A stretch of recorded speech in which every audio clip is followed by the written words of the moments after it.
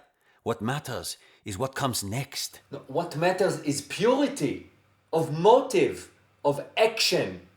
Do you know anymore what that means? In music we talk of voicing, of the balance between registers, which notes you focus on, which ones you use to speak to the audience. You understand? Now, this is crucial because from here you shape what the listener hears. Think of that influence. How does your musician wield it? Does he fall in love with the winning tricks of his own playing? Does he let girls seduce him from the music's true path? You should have asked Heifetz. I did, in a way. Yes, I'm sure that he was as delighted by the insinuations as I am. Was he? He was not used, I think, to these kinds of questions. You mean accusations?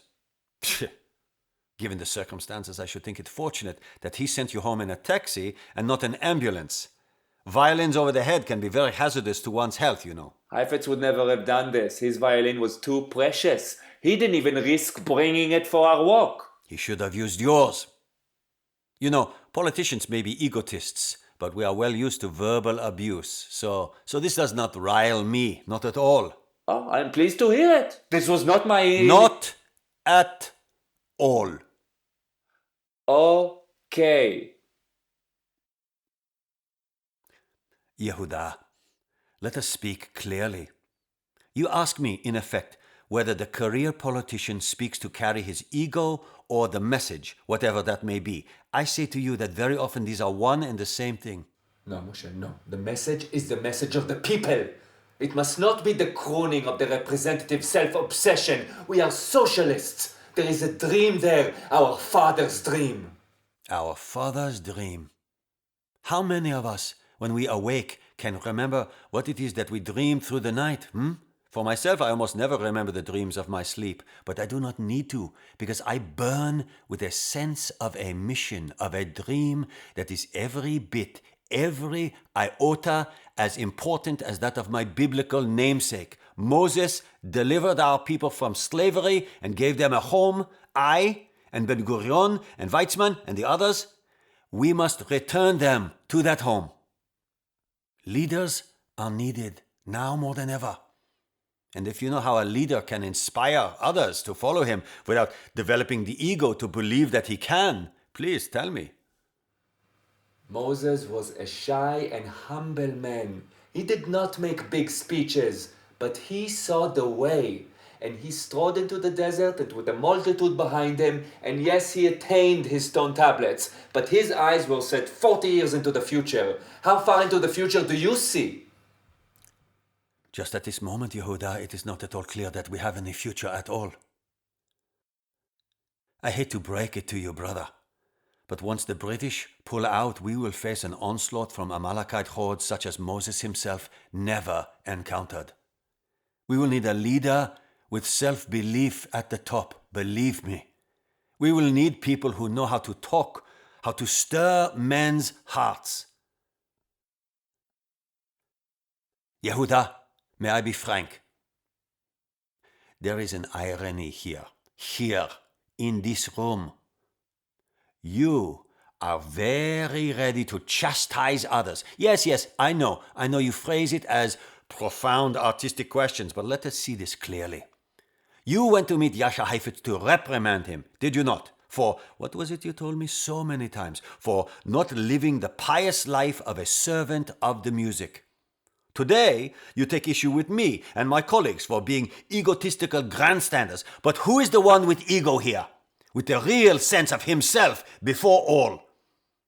Is it the great violinist who pushes himself, who cracks his skin to play music as it deserves to be played? Is it, and forgive my own immodesty again, the politician who spends his life strategizing to create a country for his people? Or, my brother, and I want you to listen to this with all the concentration you would bring to a symphony by Holy Tchaikovsky. Could it be the one who is forever at the center of his own drama? The man who walks across the country so that he can say he has told off the great Heifetz? That is not why I went to... The one who turns every meeting into a dramatic scene. The one who, yes, unfortunately, tragically, loses his family in a car accident. But then, ostentatiously withdraws from public life for all the world to see and comment upon. What do you think you... This is ego, Yehuda. This is, and forgive me, because I do not think that you realize this. This is selfishness. To retreat into yourself after such a shock, to indulge grief, this is not unnatural. But not now, Yehuda, not now. Millions have died, millions. You, my brother, you are playing a single refrain again and again, and only for your ears. I went to Heifetz to understand. She was my sister too. Remember, Yehuda, when we were children? Rivka and Moshe. It was always Rivka and Moshe, inseparable. Well, now there is Moshe and no Rivka, and that I must live with. But I live with it.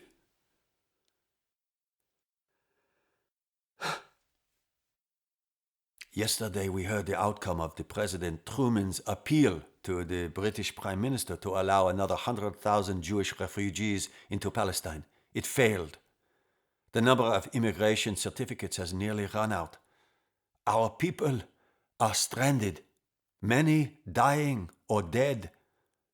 To tell you the truth, my dreams have never seemed so fragile as at this moment. Tell me, Yehuda, tell me, what was it that Rachel wrote? Ve'ulai, and perhaps? And perhaps these things never were. Yeah, The answer to that lies with us, Yehuda. It seems to me that if we let it, despair will wipe everything out. Half our brethren have died. Half. The other half, some will despair. And who in God's name shall blame them? But others are on the move, my brother. Many will come here. I will find ways to bring them in, and when I do, they will need music. You must be here, living and alive, to compose it for them. What have I done? A few simple songbooks, a Seder night for Passover. Your books have become the musical foundation for every kibbutz. Your songs are our folk music. You awaken something in their hearts, and you, maybe more than I, are part of our national character. Don't you see, my brother? You are my dream for our country. You are Israel, Yehuda. You have too high an opinion of my talent. Do you, even you who has spent his whole life in music, still not realize what it can do? I am tired, Moshe.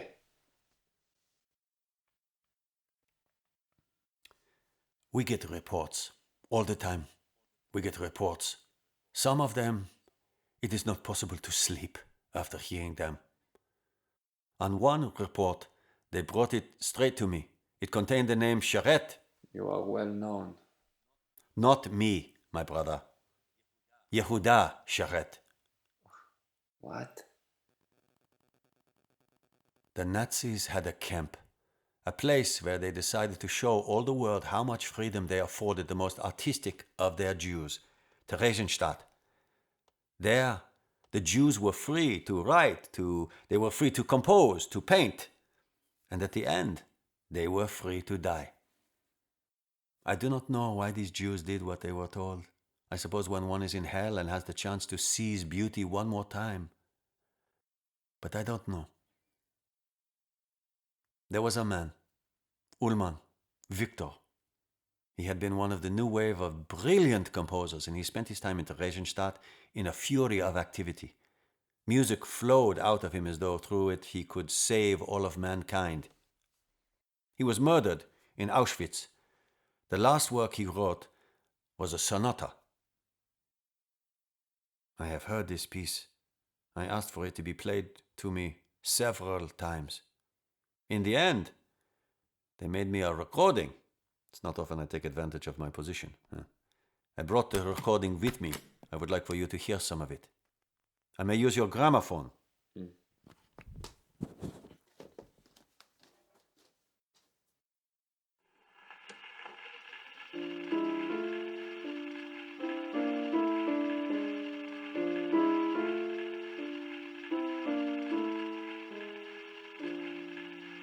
It starts subdued, as though confined by a few close notes, and it cannot find a way out.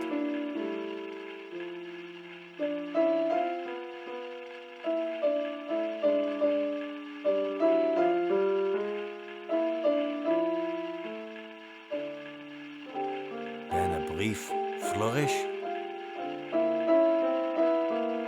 Gradually it starts to gain life.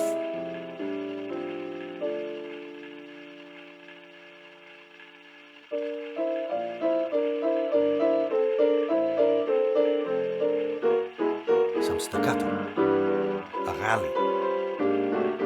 Nothing works. It struck me I was hearing a mind in despair, going round and round. Despair, perhaps madness.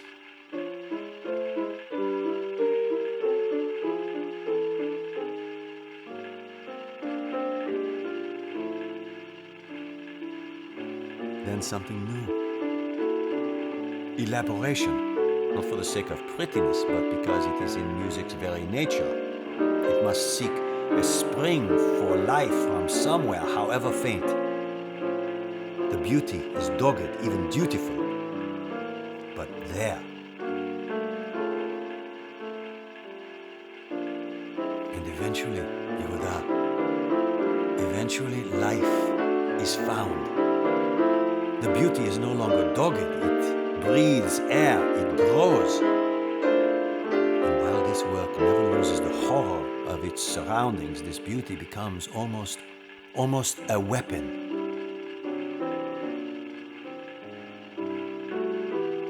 Theme, fights, theme.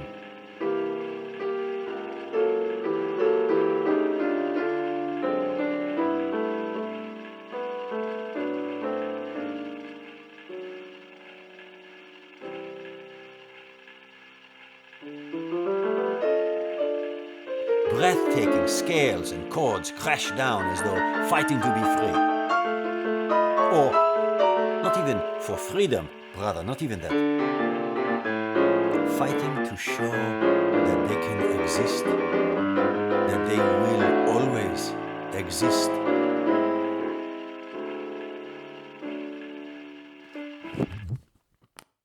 This music is a statement, Yehuda.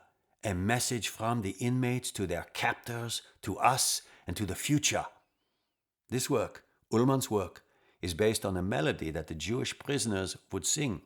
A melody written for a choir, for a little kibbutz choir. That melody is called Rachel's Song by Yehuda Sharett.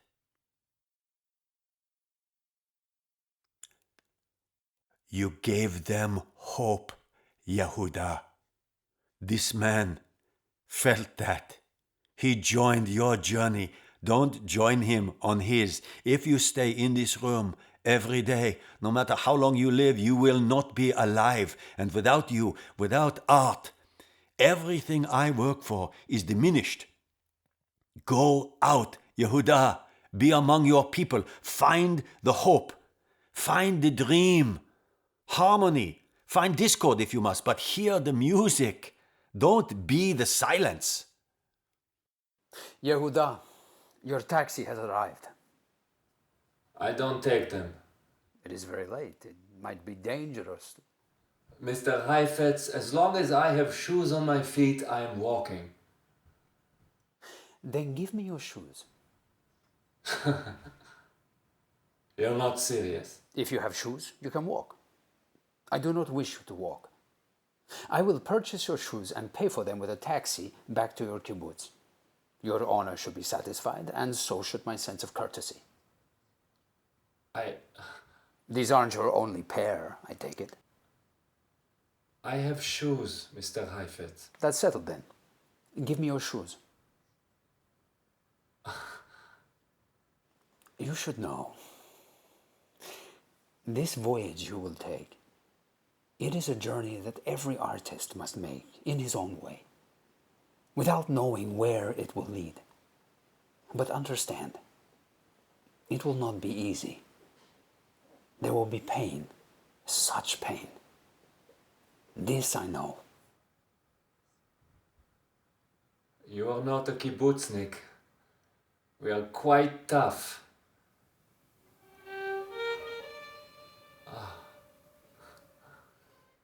There you are again.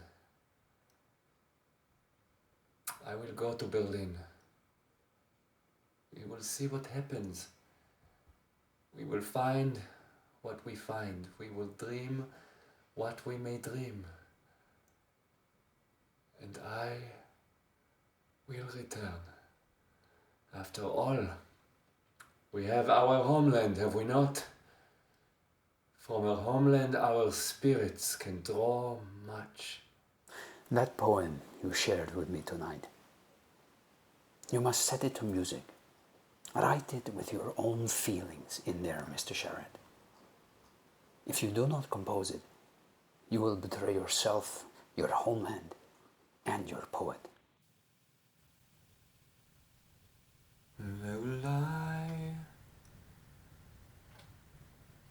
לא היו הדברים מעולם.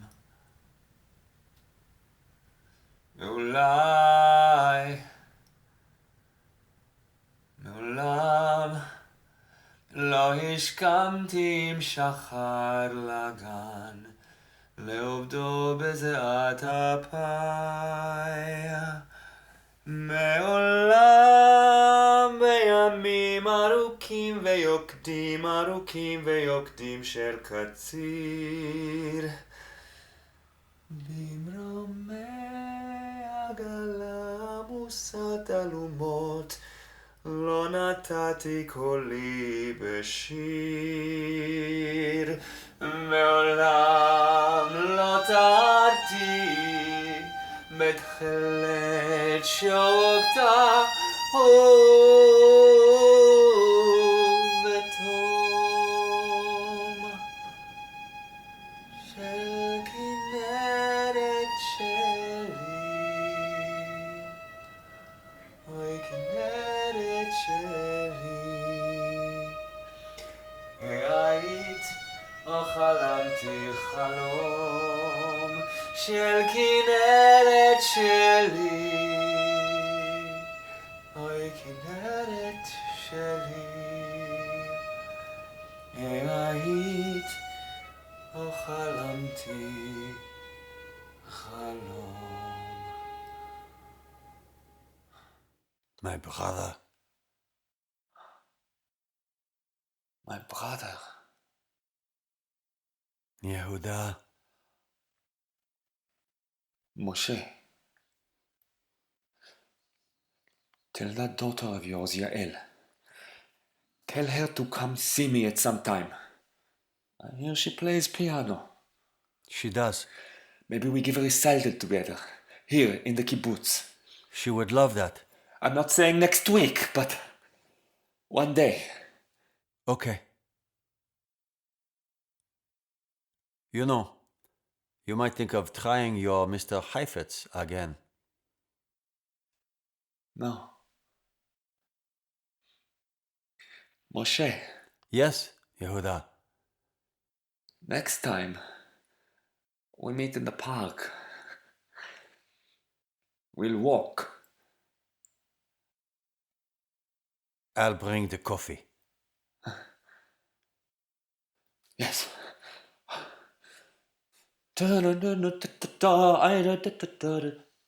Yes.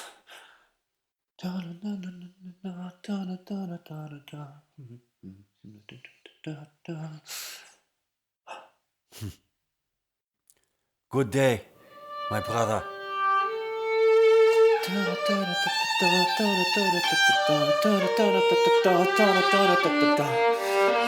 Yes.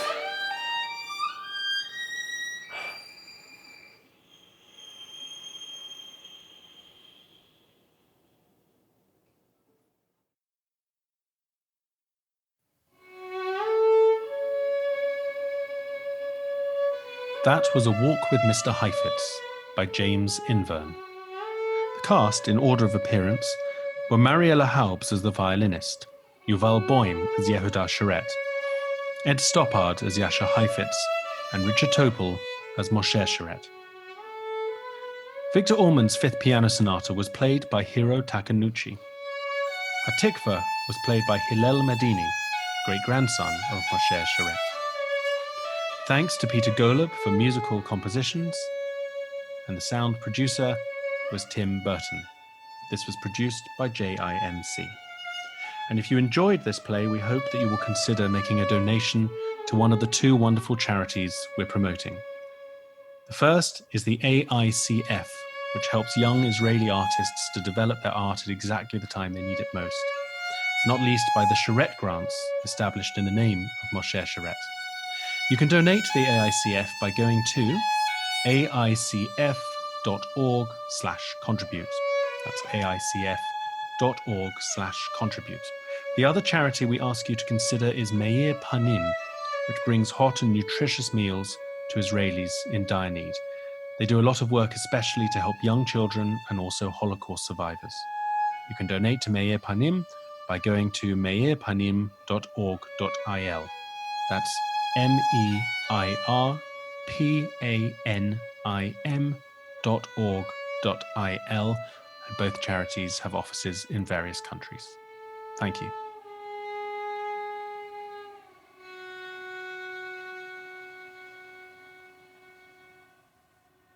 ואולי לא היו הדברים מעולם, ואולי מעולם לא השכמתי עם שחר לגן, לעובדות בזיעת אפיים. מעולם בימים ארוכים ויוקדים, ארוכים ויוקדים של קציר, ממרמי עגלה וסלומות לא נתתי קולי בשיר. מעולם לא טהרתי בתכלת שופטה ובטוב של כנרת שלי. אוי כנרת שלי, היית חלמתי חלום. של כנרת שלי, אוי כנרת שלי, היית חלמתי